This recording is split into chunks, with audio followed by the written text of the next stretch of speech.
Welcome to Chapter 1 of Law in Australian Society, which is all about legislation. So in this chapter you'll learn about the first major source of law in Australia, where to find legislation and how to read it, the meaning and importance of jurisdiction being the geographical area in which legislation operates, and a little bit on regulations as well, which are also known as secondary or delegated legislation. So what is legislation? Legislation, quite simply, is a document containing legal rules that have been debated, voted upon and approved by a parliament. So this could be the federal parliament in Canberra, or any of the 6 states around the country, or one of the 2 territories. So each of those has its own parliament. We'll talk more about parliaments in Chapter 3, looking at politics as well. So a piece of legislation enacted by a parliament is also called an act or a statute. So you might hear any of these terms, but they all mean the same thing. Legislation simply tells us what the law is on a certain topic. So there's a title to legislation that we'll look at that tells us the kind of content area of the law. And then there are specific rules that are set out in numbered sections. And these are grouped into larger parts and divisions. So how is legislation made? All legislation starts off as a bill, which is essentially a draft version of the final document. Bills are prepared by specialist legal drafters in conjunction with government departments and ministers who are senior members of government appointed to different policy areas like health, defence, education and so on. After a bill passes through 3 readings in each House of Parliament, it will be enacted and become part of the law of Australia. And a reading is simply a stage of parliamentary debate on the bill, and each stage of the reading is followed by a vote to see whether the bill will progress through to the next stage. At the end of this process, each bill must be approved by the Governor-General, who's the Queen's representative in Australia. This is really just a technicality nowadays, but it's an important final stage and it's called granting the bill royal assent.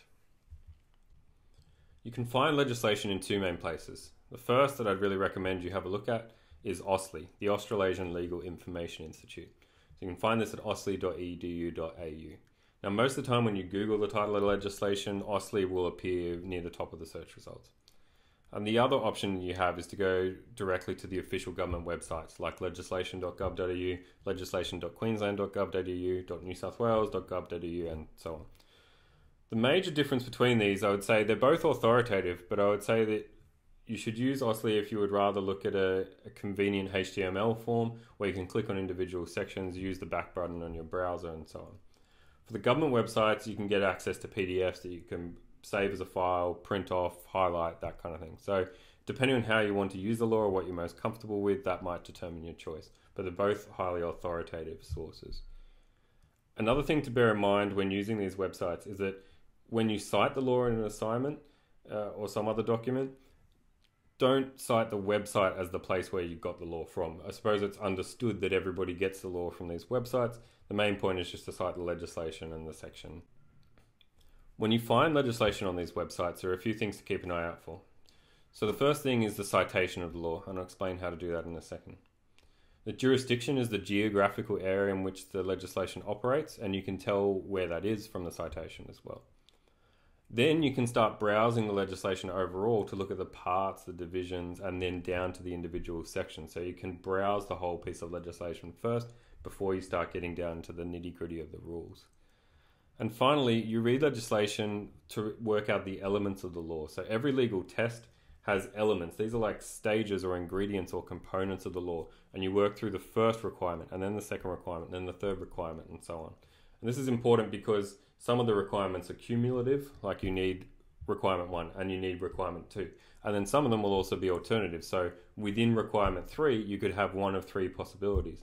So maintaining that kind of logic or being aware and recreating that logic when you write about the law is really important. Here's an example of the New South Wales criminal law and how you would cite it. So the first thing to pay attention to is the title of the Act, so the Crimes Act. That tells you that this is a piece of legislation containing laws about crimes.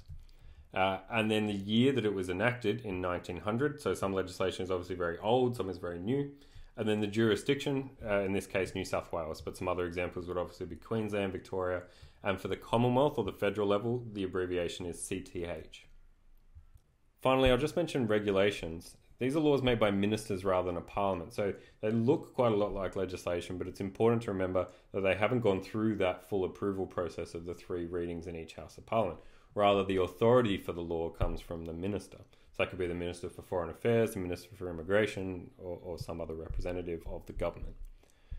Regulations are known as secondary or delegated legislation because the authority to make them comes from a primary piece of legislation. So a main piece of legislation will say the minister can make regulations on this topic. And then the regulations provide added detail on what the law means and how it must be applied. So in the police powers regulations for each state, it often says how police officers are meant to caution a person about their rights. Other examples include, and there's examples in the book, taking weapons through security checkpoints at airports. It's not really possible for legislation to be constantly updated to account for different types of weapons. So the legislation just says weapon, and then the regulations provide added detail that's updated over time by a minister as to what that term means. To cover the key points again for this chapter, legislation is a document containing laws that are enacted by a parliament. Legislation starts off as a bill. It must receive 3 readings in each House of Parliament and then be granted royal assent by the Governor-General. Legislation contains sections setting out individual rules. These are grouped into larger parts and divisions. You read legislation for definitions of keywords and to work out the elements of the law. And finally, some discussion questions to help you think about legislation a bit more. Firstly, can you find a copy of the Enhancing Online Safety Act of 2015? This legislation is talked about in more detail in Chapter 11.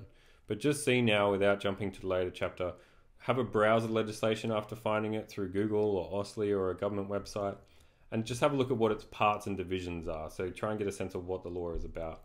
And then have a look at some individual legal sections, click on them or browse them, and try and get an understanding of what you think the elements of the law might be. Secondly, could you recreate the process for a bill to become an Act of Parliament? Write this out as a diagram or a flowchart or something else to be clear that there's 3 readings in each House of Parliament and how that progresses through. Thirdly, can you find the Minister's second reading speech for the Counter-Terrorism Legislation Amendment Foreign Fighters Bill of 2014? Can you find out who was the responsible minister, what was the purpose of introducing the law, and what major changes did it contain? And finally, what is jurisdiction and why is it important to legislation? And how would you know what the jurisdiction is for each new law that you find?